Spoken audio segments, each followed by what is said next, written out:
नमस्ते बच्चों, आज हम हिंदी के व्याकरण के बारे में जानकारी देखने वाले हैं। जो व्याकरण का अगला भाग है, इससे पहले हमने अलग अलग व्याकरण के भागों के बारे में जानकारी देखी है। आज हम व्याकरण का जो हमारा नया भाग है विशेषण, इस भाग के बारे में हम जानकारी देखने वाले हैं।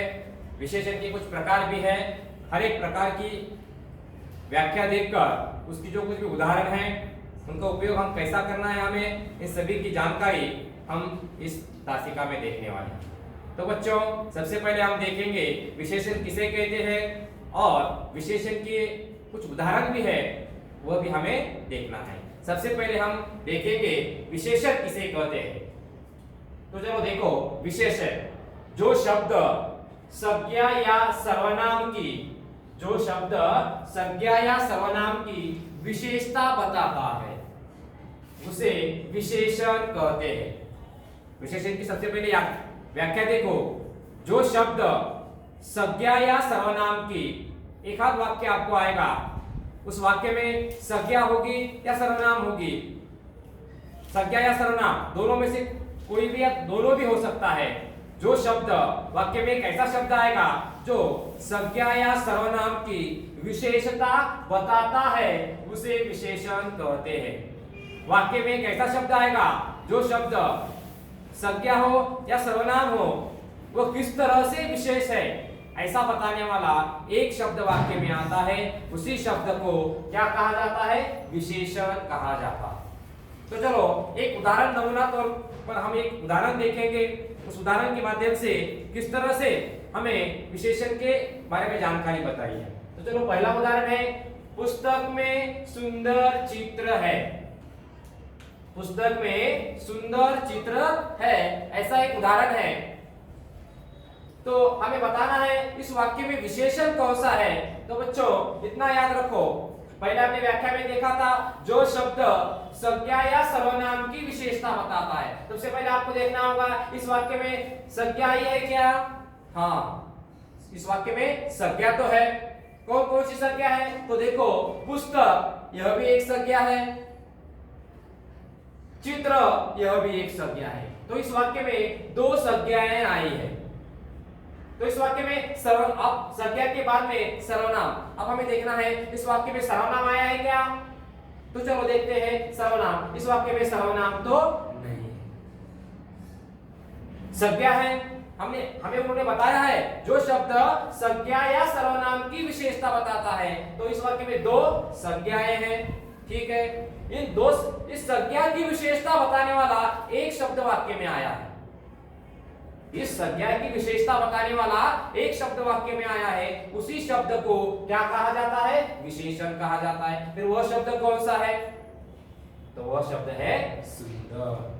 वो कैसे आ गया? तो देखो, समझो यह शब्द ही नहीं है, पुस्तक में चित्र है, ऐसा वाक्य हो सकता था, लेकिन यह शब्द आने से चित्र इस संज्ञा की विशेषता बढ़ चुकी है।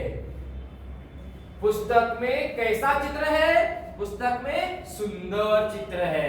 सुंदर यह शब्द चित्र इस संज्ञा की विशेषता बताता। सब पहले देखो, पुस्तक में चित्र है, पुस्तक में चित्र है, ठीक है, लेकिन सुंदर यह शब्द, सुंदर यह विशेषण इस जगह से आने के बाद, इस जगह पर आने के बाद चित्र इस संज्ञा की विशेषता और बढ़ी, क्योंकि सुंदर यह शब्द चित्र इस संज्ञा की विशेषता बढ़ाता है।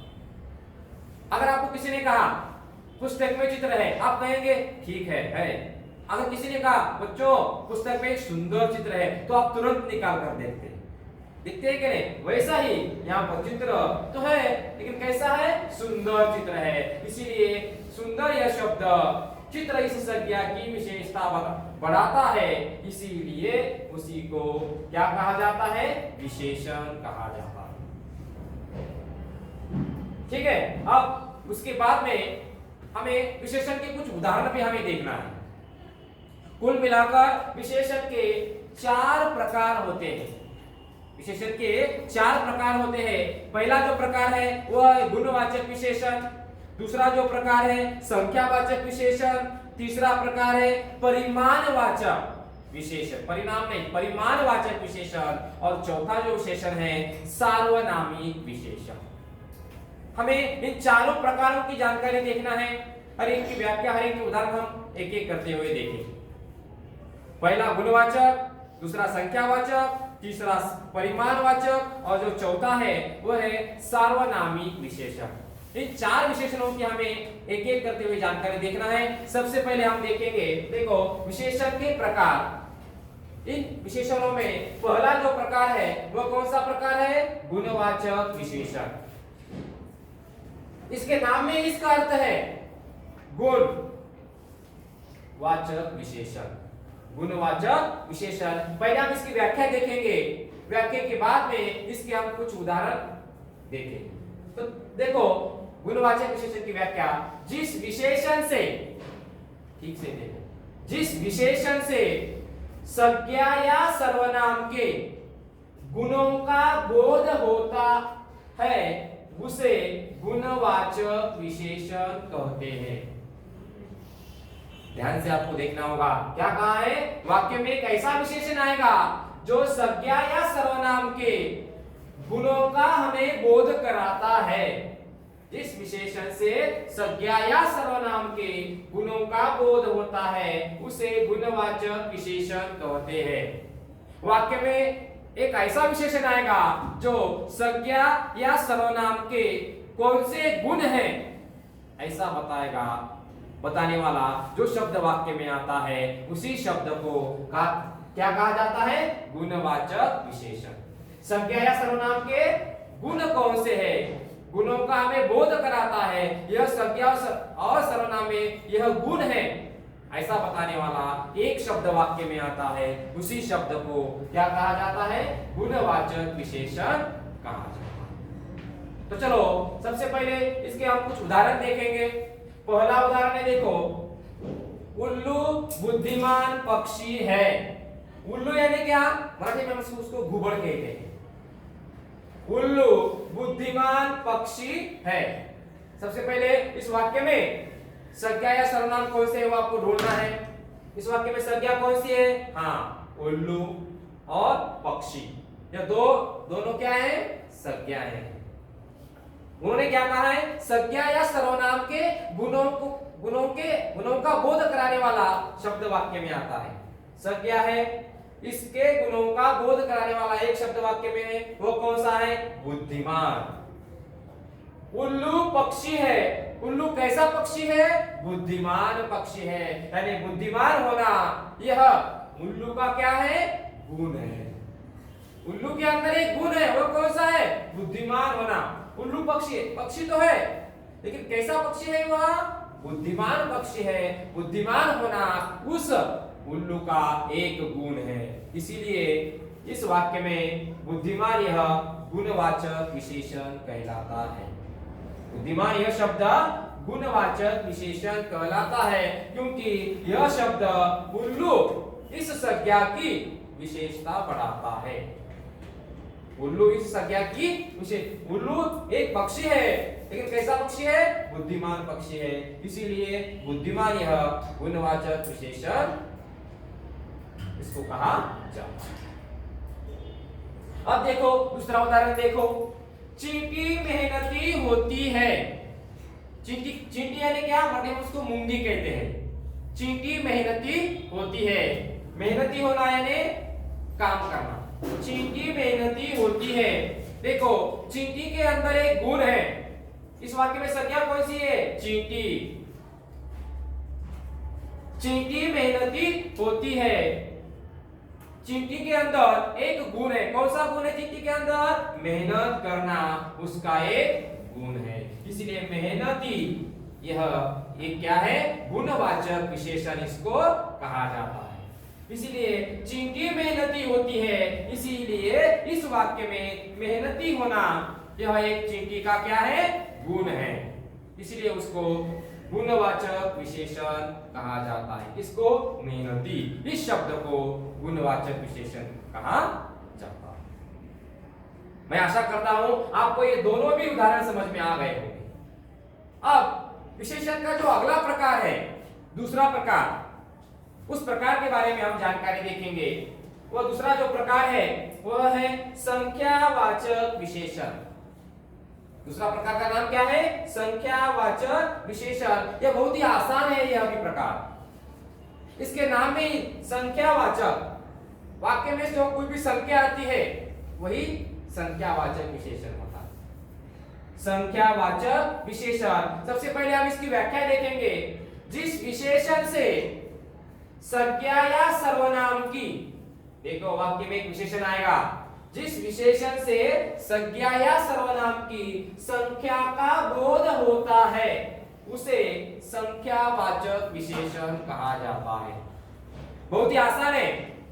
जिस विशेषण से संज्ञा या सर्वनाम की संख्या का बोध होता है, वाक्य में एक संज्ञा या सर्वनाम आएगी, वाक्य में एक संज्ञा या सर्वनाम आएगा, वह कितनी है, वह कितना है ऐसा बताने वाला, उसकी संख्या कितनी है ऐसा बताने वाला एक शब्द वाक्य में आता है, उसी शब्द को क्या कहा जाता है? संख्यावाचक विशेषण उसको कहा जाता है। कितना है, आपको अगर पूछा गया आप कितने बजे पाठशाला आते हो, आप कितने 12 बजे, यह संख्या हो गई। आप कितने बजे आओगे? 2 बजे आओगे, ये संख्या है। यानी अलग अलग आपके मुंह से चला जाता है। वैसे ही यहाँ पर कुछ उदाहरण भी दिए गए हैं, वह हमें उदाहरण देखना है। देखो पहला उदाहरण, मेरी गुल्लक में 10 रुपए है। गुल्लक यानी क्या? पॉकेट। मेरी गुल्लक में 10 रुपए है। देखो उन्होंने क्या कहा है? संज्ञा या सर्वनाम के, जिस विशेषण से संज्ञा या सर्वनाम की संख्या का बोध होता हो, इस यह भी एक संज्ञा है, सर्वनाम भी है। यानी इस संज्ञा के संख्या का बोध कराने वाला एक शब्द वाक्य में आया है। वो कौन सा शब्द है? देखो 10। मेरी गुल्लक में कितने रुपए हैं? 10 रुपए है।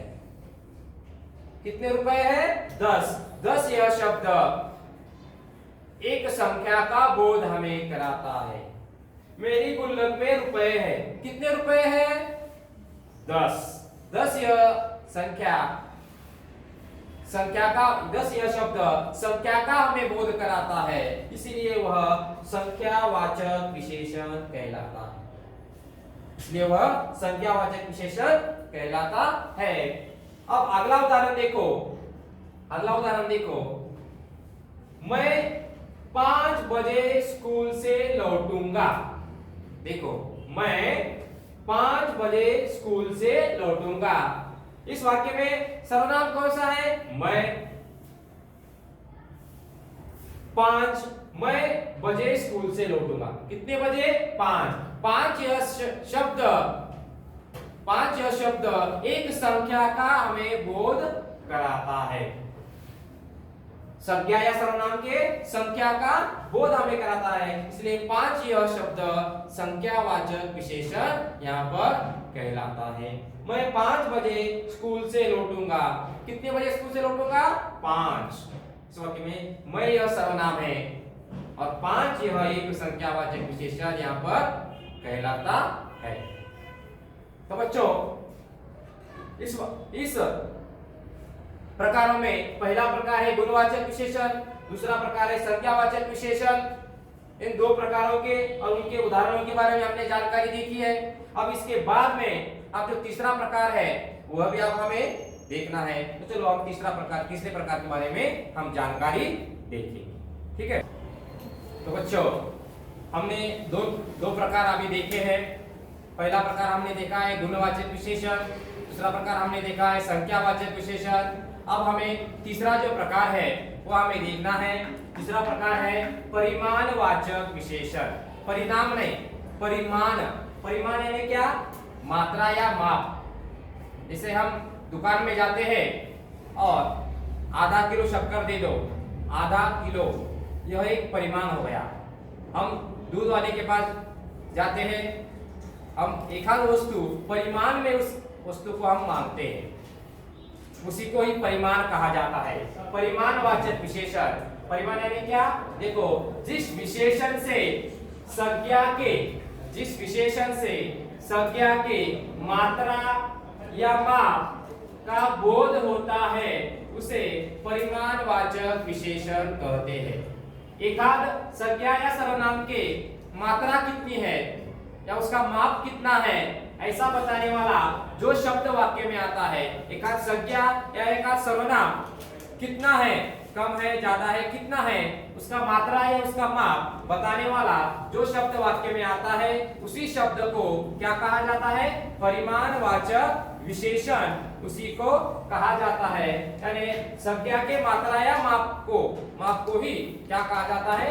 परिमाणवाचक विशेषण। इसके कुछ उदाहरण भी हमें देखना है। इसके कुछ उदाहरण हम देखेंगे। सबसे पहले याद रखो, संज्ञा या सर्वनाम के मात्रा या माप वो कितना है ऐसा बताने वाला एक शब्द वाक्य में आता है, उसी को ही मात्रा या माप कहा जाता है, उसी शब्द को परिमाणवाचक विशेषण कहा जाता है। इतना आपको याद रखना है। एक उदाहरण देखेंगे, उसके बाद में आपको समझ में आएगा। देखो उदाहरण के तौर पर पहला उदाहरण देखो, हमारे देश ने बहुत उन्नति की है।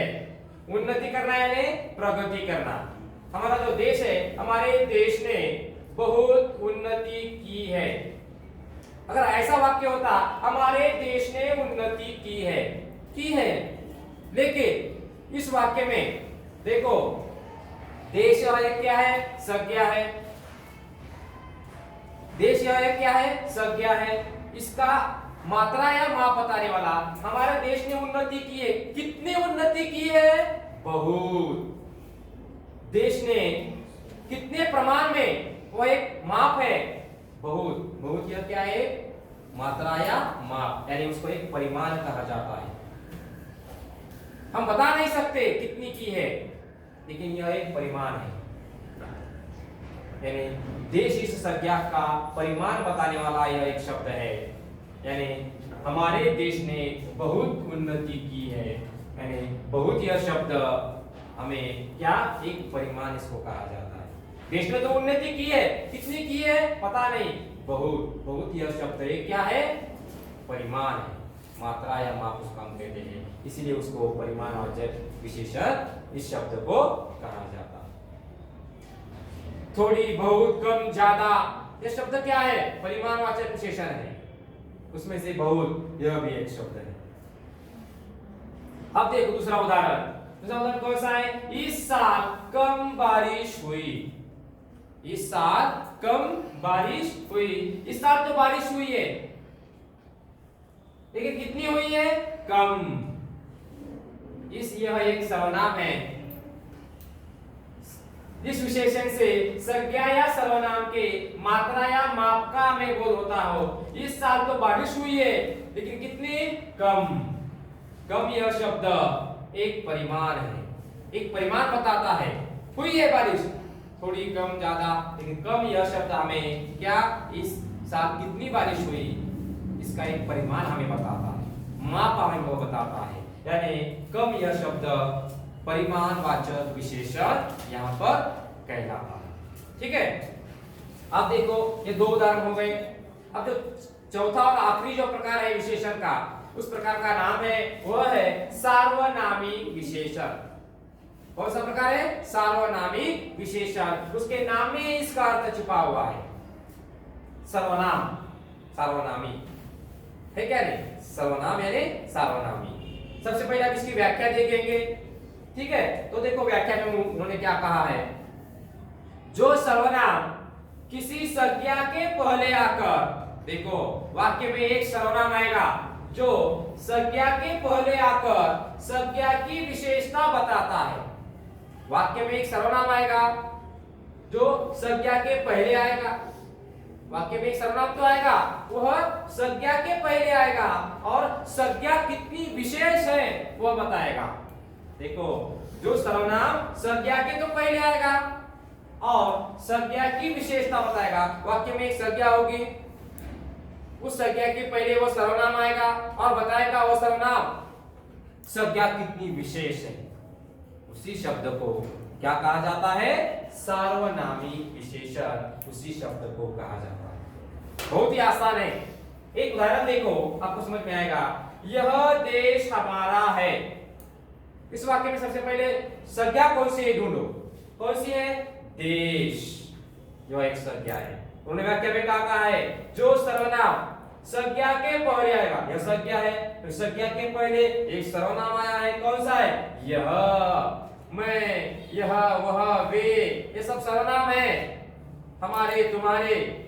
यह देश हमारा है। देश हमारा है। कौन सा? यह सर्वनाम देश इस संज्ञा की विशेषता बढ़ाने का काम करता है। कैसे? समझो, देश हमारा है, ठीक है, लेकिन कौन सा? यह देश हमारा है, तो कहा गया तो देश इस संज्ञा की विशेषता और बढ़ गई। आपने कहा यह देश हमारा है, देश हमारा है, लेकिन कौन सा? यह देश। आप चित्र देख रहे हैं, चित्र में आपने कहा देश हमारा है, देखो सब देखेंगे, ठीक है, यह देश हमारा है, ऐसा आपने बताया, तो आप सब आश्चर्य से देखेंगे। यानी यह सर्वनाम देश इस संज्ञा की विशेषता बढ़ाने का काम करता है, उससे पहले आकर, इसलिए यह सर्वनाम सार्वनामिक विशेषण कहलाता है। इसलिए वह सार्वनामिक विशेषण कहलाता है। दूसरा उदाहरण देखो, वह भी बहुत ही आसान है। वे फल खट्टे हैं। फल कैसे है? खट्टे। फल खट्टे हैं। इस वाक्य में संज्ञा कौन सी है? फल। हमने देखा है संज्ञा के पहले सर्वनाम आएगा और संज्ञा की ही विशेषता बताएगा। संज्ञा के पहले सर्वनाम आया है और इस संज्ञा की विशेषता बताता है। क्या बताता है? वे। सर फल खट्टे हैं। कौन से फल खट्टे हैं? वे। सर वे दिख रहे हैं ना? वे। आपने कहा वे, यानी वे यह एक सर्वनाम है, इसीलिए इसी को सार्वनामिक विशेषण कहा जाता है। तो बच्चों, इस तरीके से यह चार प्रकार आज हमने देखे हैं। चार प्रकार के दो उदाहरण पे हमने देखे हैं। बहुत ही आसान यह है, आपको ये 2-3 बार पढ़ना ही होगा, तब आपको और समझ में आएगा। पहला है विशेषण का प्रकार गुणवाचक विशेषण, दूसरा है संख्यावाचक विशेषण और तीसरा जो है वह है परिमाणवाचक, परिणाम नहीं, परिमाणवाचक विशेषण, परिमाण यानी मात्रा या माप। चौथा है सार्वनामिक विशेषण। इन चार प्रकारों पर हमारी परीक्षा में कुछ प्रश्न भी आते हैं। नमूना के तौर पर यहाँ पर मैंने आपको स्वाध्याय के तौर पर एक प्रश्न भी आपको यहाँ पर दिया है, आपको तुरंत समझ में आएगा। ऐसे 2-3 नमूने के प्रश्न परीक्षा में आ सकते हैं। तो पहला प्रश्न है, देखो, रेखांकित विशेषण का प्रकार लिखिए। रेखांकित यानी क्या? हम उसको मराठी में अंडरलाइन करना कहते हैं। उस विशेषण को रेखांकित किया जाता है और आपको कौन से प्रकार का वह उदाहरण है आपको बताना पड़ता है। देखो पहला उदाहरण है, ये 3 मिनिट महाभयंकर थे। म्हणजे मराठीत आपण त्याला काय म्हणतो मराठीमध्ये? हे 3 मिनिट खूप महाभयंकर होते।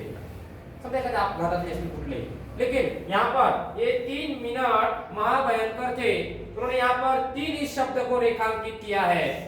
तो यह कौन से प्रकार का उदाहरण हो गया? यह संख्यावाचक। 3 यह एक संख्या है, इसलिए वह क्या हो गया? संख्यावाचक विशेषण।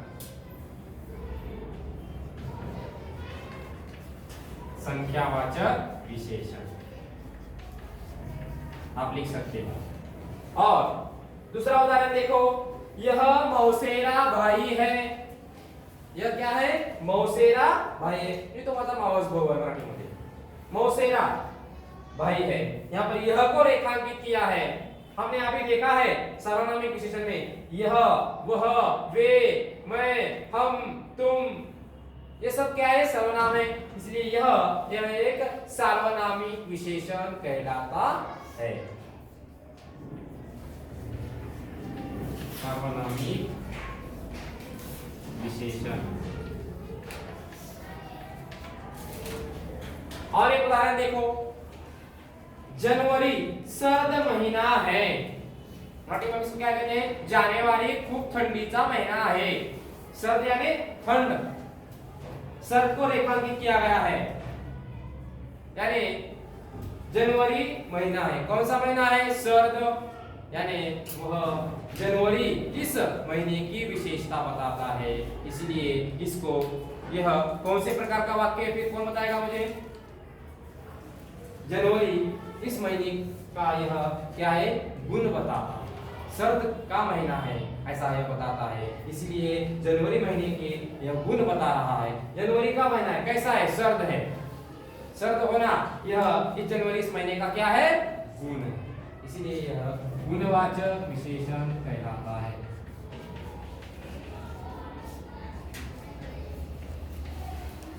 यह गुणवाचक विशेषण का प्रकार है। इस तरीके से और एक दो तीन प्रश्न परीक्षा में अलग अलग आ सकते हैं, वह भी आपको ध्यानपूर्वक देखना है। यह सब एक बार पढ़ना है, चारों प्रकार, उनके अलग अलग उदाहरण भी आपको पढ़ने हैं और पढ़ाई भी करनी है। आशा करता हूं बच्चों आप सभी को यह जो व्याकरण का जो भाग है, विशेषण और उसके प्रकार, इन सभी की जानकारी आपको अच्छी तरीके से समझ में आ गई होगी और एक दो बार आपको यह पढ़ना है, उसी के साथ उसका पठन भी आपको करना है। ठीक है, धन्यवाद।